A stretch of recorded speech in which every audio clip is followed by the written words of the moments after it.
semuanya, bertemu lagi dengan Pak TW dalam pembelajaran sistem reproduksi pada tumbuhan. Nah, pada pertemuan kali ini kita akan membahas beberapa pokok bahasan, diantaranya adalah reproduksi vegetatif, kemudian reproduksi generatif, metagenesis, polinasi, fertilisasi, serta penyebaran biji.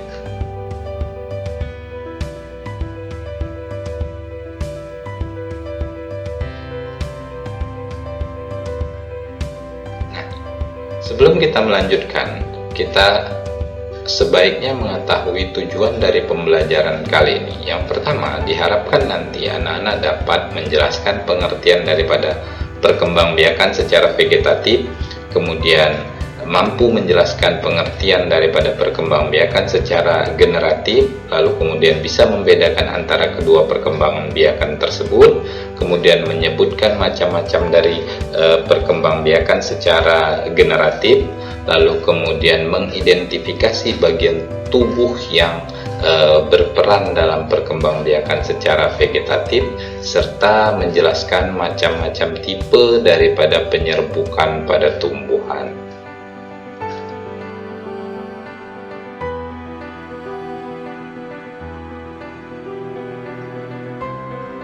Oke, pertama kita akan membahas tentang reproduksi vegetatif, yaitu reproduksi yang tidak melibatkan sel-sel gamet dalam perkembangbiakannya, ya, tidak melibatkan sel-sel gamet dalam perkembangbiakannya. Nah, ada dua macam perkembangbiakan secara vegetatif. Yang pertama secara alami, kemudian buatan. Nah, yang secara alami itu bisa kita golongkan ke dalam 5 kelompok, begitu juga yang buatan. Nah, kita akan bahas satu persatu. Pertama, rizoma, yaitu batang yang menjalar di atas tanah, ya. Batang yang menjalar di atas tanah, batang yang menjalar di dalam tanah, ya. Sekali lagi Bapak ulangi, batang yang menjalar di dalam tanah. Nah, seperti ini tanaman jahe. Nah, ini batang yang menjalar di dalam tanah, atau kita sering sebut juga dengan akar rimpang. Nah, ini apabila diputuskan, maka tunas ini akan nanti menjadi individu baru. Oke, begitu perkembangbiakan vegetatif dengan cara rizoma. Lalu kemudian yang kedua adalah stolon atau geragih. Nah, ini batangnya menjalar di atas permukaan tanah. Seperti ini, tanaman seperti ini. Nah, kalau seandainya ini kita putus atau di bagian sini kita potong, maka ini bisa kemudian tumbuh menjadi individu baru terpisah daripada induknya. Lalu kemudian yang ketiga ada umbi lapis. Nah, ini pada tanaman bawang, ya, pada tanaman bawang seperti ini umbi lapis. Lalu kemudian ada umbi batang, ya. Umbi batang itu bisa pada tanaman kentang atau pada tanaman ubi jalar. Nah, kamu pasti pernah melihat kalau di kentang itu terdapat seperti mata, ya, terdapat seperti mata. Nah, itu yang akan muncul tunas dari situ. Kemudian kalau tunas sudah muncul, maka bisa menghasilkan individu baru. Lalu yang terakhir yaitu kuncup adventif. Nah, ini contohnya ada pada tanaman cocor bebek, ya. Pada tanaman cocor bebek, di ujung-ujung daripada daunnya ini bisa tumbuh tunas adventif, tunas tambahan, yang mana nanti tunas tambahan ini akan bisa menjadi individu baru. Oke, nah itu yang alami. Kemudian yang buatan, yang pertama kita lihat cangkok, ya. Mungkin di antara kamu ada yang sudah pernah mempraktekkannya atau pernah melihat bagaimana orang mencangkok. Nah, ini adalah bagian batang dari tanaman yang awalnya dibersihkan kulit-kulitnya, kemudian diletakkan tanah, lalu kemudian diikat, ya, dengan ditutup dengan plastik, kemudian diikat. Nah, dibiarkan, nanti di sini akan tumbuh sistem perakaran baru. Lalu kemudian ketika ini dipotong, maka yang tanaman batang yang awalnya menyatu dengan induknya bisa menjadi individu baru. Lalu kemudian ada merunduk, ya, merunduk seperti ini. Nah, ini satu tanaman seperti ini, misalnya batangnya itu kalau sudah memanjang bisa kita rundukkan, bisa kita bengkokkan, kemudian kita tanam di tanah. Nah, kemudian nanti di bagian batang tersebut akan muncul akar. Oke. Nah, kalau akar ini sudah muncul, lalu kemudian tanaman ini dipotong, maka ini bisa menghasilkan individu baru. Nah, kemudian yang berikutnya adalah menyambung atau mengenten. Nah, menyambung ini adalah menyambungkan dua tanaman yang sejenis tetapi berbeda sifat. Tujuannya adalah untuk mendapatkan sifat yang unggul, ya. Jadi seperti ini caranya mengenten itu. Nah, ini dari dua tanaman yang berbeda, tanaman yang satu jenis tapi berbeda sifat. Nah, disatukan seperti ini, kemudian diikat. Nah, nanti dia akan menjadi individu baru ini. Lalu kemudian yang berikutnya adalah menempel atau okulasi. Nah, ini mirip dengan caranya mirip dengan mengenten tadi, cuman ini bedanya yang ditempel adalah mata tunas, ya, mata tunas dari tanaman yang lain, ya, yang tentu saja memiliki sifat yang berbeda, agar tujuannya untuk bisa menghasilkan bibit yang unggul. Nah, yang terakhir adalah stek. Nah, ini mungkin sering kita praktekkan, yang paling banyak itu, yang paling sering adalah pada tanaman ubi kayu. Nah, kalau batangnya kita potong-potong, kemudian batang itu kita tanam, maka dia bisa menjadi individu baru. Oke.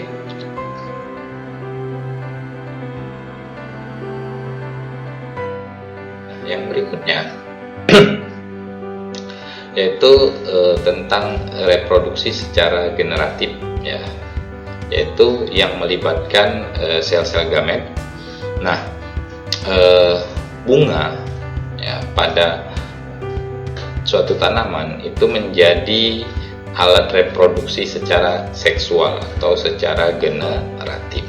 Nah, bunga itu punya dua bagian yang bisa kita kelompokkan menjadi dua kelompok. Yang pertama adalah bagian dari perhiasan bunga, ya, kemudian bagian perhiasan bunga yaitu bagian kelopak dan mahkotanya, lalu kemudian alat perkembangbiakan, ya, berupa putik dan benang sari. Nah, ini bagian perhiasan bunga, ya, mahkota, tangkai bunga, kemudian kelopak bunga. Sedangkan yang menjadi alat perkembangbiakan bunga itu adalah putik dan benang sari, ya, putik nih dan benang sari yang ini. Oke. Nah, kemudian berdasarkan kelengkapan daripada bagian-bagiannya, ada dua jenis daripada bunga, yaitu pertama namanya ada bunga lengkap. Ya, bunga lengkap itu adalah bunga yang memiliki seluruh bagian-bagian utama. Lalu kemudian ada bunga tidak lengkap yang salah satu atau beberapa bagian tidak dimiliki oleh bunga tersebut. Contohnya seperti ini bunga lengkap, ya, bunga bakung, bunga sepatu. Ini adalah contoh bunga lengkap. Kemudian bunga tidak lengkap seperti ini, ya, bunga kamboja dan bunga kelapa. Ini bunga tidak lengkap karena ada satu atau beberapa bagian utama daripada bunga itu tidak dimilikinya. Oke, selanjutnya, nah, berdasarkan lengkap atau tidaknya alat kelamin, ya, tadi alat reproduksi pada tumbuhan itu ada dua, yaitu putik dan benang sari. Nah, dari kelengkapan putik dan benang sari ini bisa dikelompokkan bunga menjadi dua kelompok. Yang pertama ada namanya bunga sempurna. Nah, apabila dia memiliki putik dan benang sari dalam satu bunga. Nah, bunga seperti ini juga sering disebut dengan bunga hermaprodit atau bunga banci. Lalu kemudian yang kedua, bunga tidak sempurna. Nah, kenapa dikatakan tidak sempurna? Karena di dalam satu bunga itu hanya terdapat salah satu alat reproduksinya saja. Kalau dia hanya memiliki benang sari, maka disebut bunga jantan. Kalau dia memiliki putik, disebut dengan bunga betina. Seperti ini contohnya. Nah, ini bunga sempurna. karena di dalamnya terdapat putik dan benang sari, sedangkan yang ini adalah bunga tidak sempurna. Nah, salak ini yang jantan, artinya dia hanya memiliki benang sari, sedangkan bunga salak betina yang seperti ini dia hanya memiliki putik saja.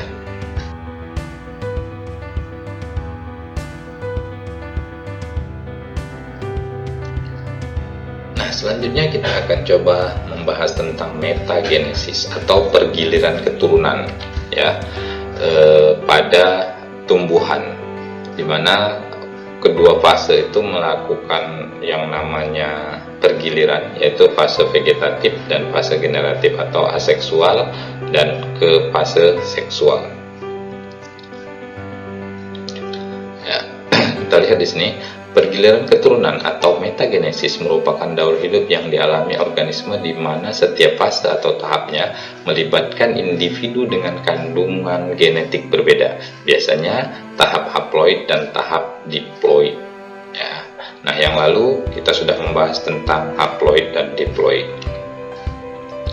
Nah, kita coba lihat dan bandingkan metagenesis yang terjadi pada dua tanaman ini, tumbuhan lumut dan tumbuhan paku. Ya. Nah, kalau kamu perhatikan pada bagan ini, maka terlihat di sini ada dua tipe atau dua fase perkembangbiakan. Pertama secara seksual, lalu kemudian secara aseksual. Nah, misalnya seperti ini, tanaman yang seperti ini, dia memiliki, ini tanaman yang haploid ya, karena dia memiliki alat reproduksi yang haploid, yaitu yang setengah kromosomnya berupa antheridium dan archegonium ya. Antheridium dan archegonium. Archegonium itu adalah ovum, sedangkan antheridium itu adalah sperma. Nah, kemudian kedua alat reproduksi ini akan melakukan yang namanya fertilisasi, kemudian terbentuk zigot, kemudian zigot tumbuh menjadi tumbuhan baru. Nah, tumbuhan baru yang muncul itu adalah tumbuhan yang melalui proses fertilisasi, artinya secara generatif.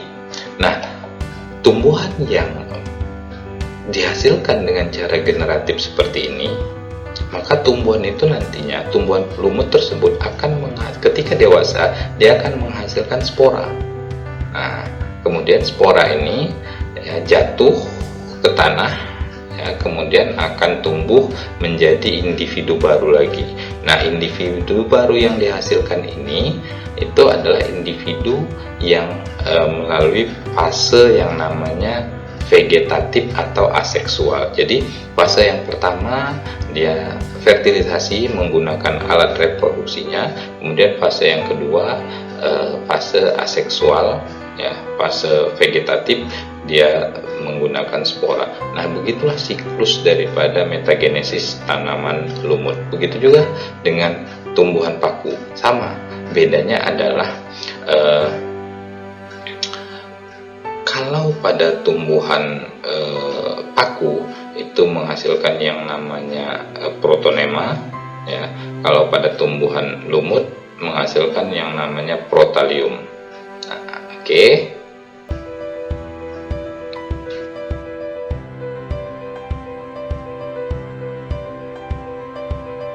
Nah, baik. Selanjutnya kita akan bahas tentang penyerbukan, yaitu proses menempelnya serbuk sari di kepala putik.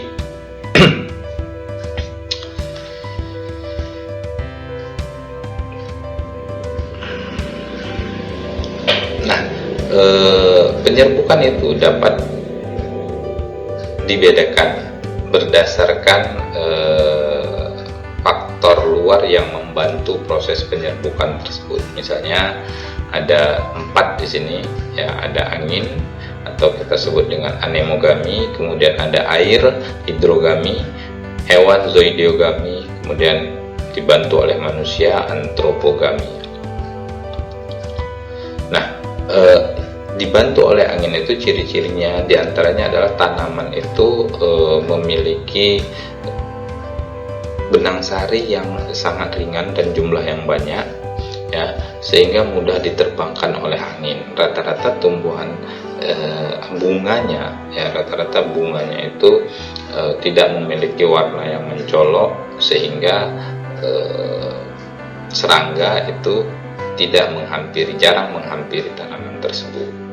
Nah, sedangkan kalau yang dibantu oleh air itu tumbuhan itu terendam, misalnya ya, terendam di dalam air, ya, tumbuhan-tumbuhan yang bunganya terendam di dalam air seperti hidrilla. Kemudian kalau yang dibantu oleh hewan, nah ini hewannya banyak, bisa dibantu oleh burung, bisa dibantu oleh kelelawar, bisa dibantu oleh serangga.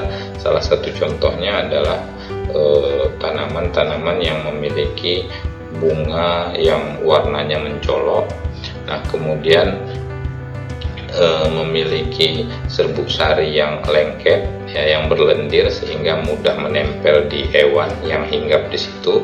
Kemudian dia biasanya menghasilkan polen. Nah, polen inilah yang memancing hewan tersebut untuk datang ke bunga tersebut.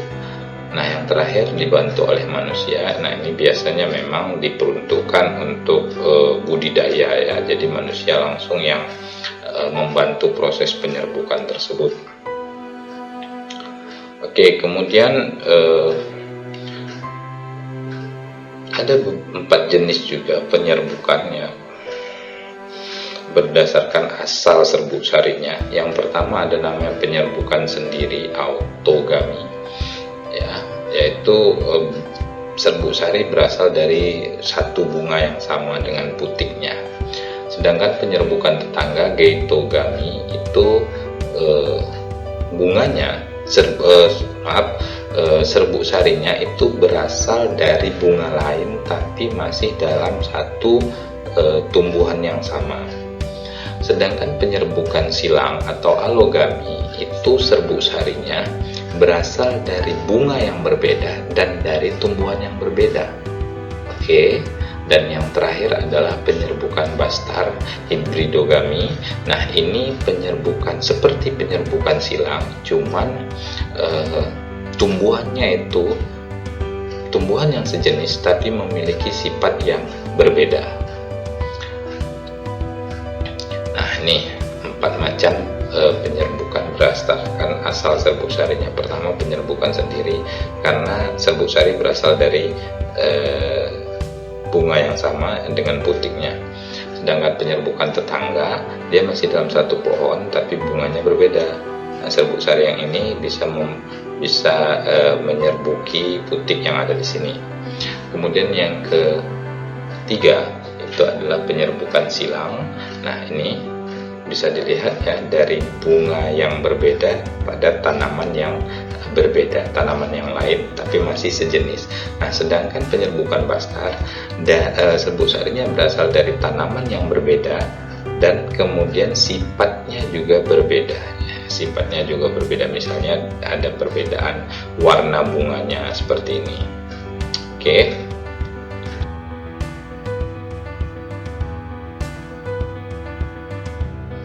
Oke, selanjutnya kita akan coba membahas tentang fertilisasi atau penyerbukan. Oke, merupakan proses menempelnya serbuk sari di kepala putik, ya. Nah, kita lihat proses rangkaian proses yang terjadi dalam fertilisasi. Nah, setelah serbuk sari menempel di kepala putik, maka kepala putik ini akan mengeluarkan cairan gula, ya. Tujuannya untuk memberikan nutrisi pada serbuk sari yang menempel di sini. Lalu kemudian serbuk sari akan menggembung, lalu kemudian kulit luarnya akan pecah dan kulit dalamnya akan menusuk ke dalam melalui saluran kecil sempit di sini yang disebut dengan mikrofil. Oke. Lalu kemudian menuju ke bakal buah di sini. Nah, dalam perjalanan serbuk sari tersebut, dalam perjalanannya dia mengalami pembelahan, mengalami pembelahan membentuk inti generatif dan inti vegetatif. Oke, lalu kemudian setelah sampai di bakal buah, maka pada saat yang bersamaan bakal buah, di dalam bakal buah ini akan terjadi proses pembentukan sel telur atau ovum. Nah, pada setelah nanti sel sperma dalam pembelahan yang terjadi pada inti generatif tadi itu nanti kemudian membuahi daripada sel telur yang sudah dihasilkan di bakal buah tersebut, di bakal buah ini. Lalu kemudian terjadilah yang namanya fertilisasi atau pembuahan. Nah, selanjutnya dari proses pembuahan itu akan menghasilkan yang namanya endosperm. Endosperm ini nanti berfungsi untuk cadangan makanan bagi zigot yang akan terbentuk. Oke. Nah, itulah proses fertilisasi yang terjadi pada tumbuhan.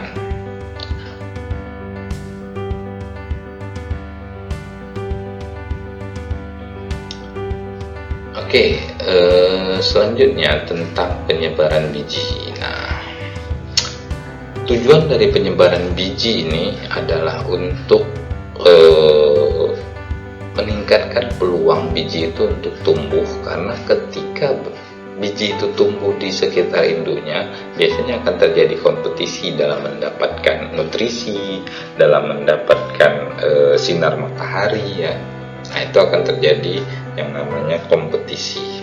Nah, penyebaran biji ini dibantu juga oleh perantara-perantara yang membantu penyebaran biji ini, diantaranya dibantu oleh angin, kita sebut dengan anemokori, kemudian dibantu oleh air, hidrokori, hewan zookori, dan manusia antropokori. Oke, kita lihat. Nah, ciri daripada tanaman yang dibantu oleh angin penyebaran bijinya adalah memiliki biji yang ringan, kecil, kemudian bersayap seperti tanaman bunga dan biji daripada bunga dandelion ini, seperti ini ya. Ini bijinya sangat ringan, jadi gampang diterbangkan oleh angin. Lalu kemudian kalau dibantu oleh air, ya proses penyebaran bijinya seperti ini. Misalnya buah kelapa itu jatuh, dia buah kelapa yang ada di pinggir pantai jatuh, kemudian tumbuh tunas, lalu kemudian terbawa oleh arus. Nah, ini akan dia pasti akan tumbuh di tempat di mana nanti arus yang membawa biji ini. Lalu kemudian dibantu oleh hewan. Nah, paling tidak ada 4 jenis hewan yang biasa membantu penyebaran biji. Nah, ini salah satu contohnya burung. Nah, ketika burung memakan biji-bijian ini, bisa saja nanti biji-bijian yang dimakannya ini akan tumbuh di tempat lain di mana burung tersebut membuang bijinya. Lalu kemudian yang terakhir dibantu oleh manusia, perantaranya manusia, bisa sengaja bisa juga tidak. Nah, contohnya seperti ini rumput ya, biji-biji daripada rumput-rumputan yang selalu menempel pada pakaian manusia. Nah, ini bisa jatuh ketika manusia itu bergerak ke tempat yang lain. Nah, kemungkinan tumbuhnya biji ini sangat besar di tempat yang lain. Oke. Nah,